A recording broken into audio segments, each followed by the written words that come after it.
কয়েক দশক পর পাকিস্তানের কোনো মন্ত্রীর চট্টগ্রাম সফর। শুক্রবার সকালে চট্টগ্রাম চেম্বারে এই মতবিনিময়ের আয়োজন, যেখানে ছিলেন বিভিন্ন স্তরের ব্যবসায়ী। সাথে ছিলেন বাংলাদেশের বাণিজ্য উপদেষ্টা শেখ বশির উদ্দিন। আলোচনায় উঠে আসে দুই দেশের ব্যবসা বাড়ানোর বিষয়টি। এ সময় দু দেশের মধ্যে সরাসরি ফ্লাইট ও জাহাজ চলাচলের ওপর গুরুত্ব দেন ব্যবসায়ীরা। পাশাপাশি আঞ্চলিক যোগাযোগ ও ব্যবসায় একক আধিপত্য যেন না হয়, সেই লক্ষ্যে দুই দেশের একসাথে কাজ করার তাগিদ দেন ব্যবসায়ীরা। ব্যবসায়ীদের বক্তব্য শুনে পাকিস্তানি মন্ত্রী জাম কামাল খান জানান, শীঘ্রই সরাসরি ফ্লাইটের পাশাপাশি দুই দেশের পোর্ট টু পোর্ট যোগাযোগ স্থাপিত হবে। এছাড়া সাফটা চুক্তির জন্য দুই দেশের ব্যবসায়ীরা যে সমস্যার মুখোমুখি হচ্ছেন তা নিয়েও কাজ করার কথা জানান তিনি।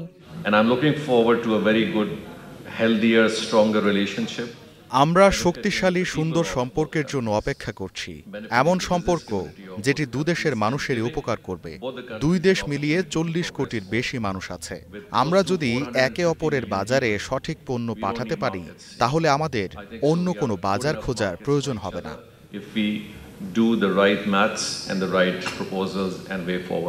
বাংলাদেশের বাণিজ্য উপদেষ্টাও জানান, নানা বিষয়ে দুই দেশ একসাথে কাজ করার কথা। আমাদের যে দ্বিপাক্ষিক যতগুলো দেশের সাথে আমরা সংযুক্ত হতে পারা সম্ভব, আমরা সকলের সাথে উদারভাবে সংযুক্ত হওয়ার চেষ্টা করছি।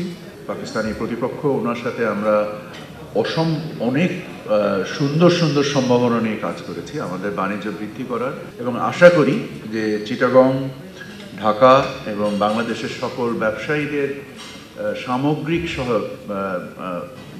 একত্রিক শক্তিতে আমাদের বাংলাদেশের ব্যবসায়িক প্রবৃদ্ধি ইনশাআল্লাহ, আল্লাহর রহমতে আমরা একত্রিতভাবে আরও উচ্চ পর্যায়ে নিয়ে যেতে পারব। বাণিজ্য সম্ভাবনা দেখতে বিকেলে চট্টগ্রাম বন্দরও পরিদর্শন করেছেন পাকিস্তানের বাণিজ্য মন্ত্রী। 24 আগস্ট দু দেশের মধ্যে বেশ কিছু চুক্তি স্বাক্ষর হবে বলেও জানান দুই মন্ত্রী।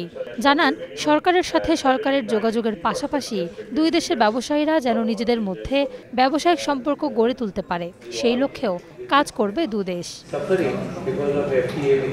Desk report, star news.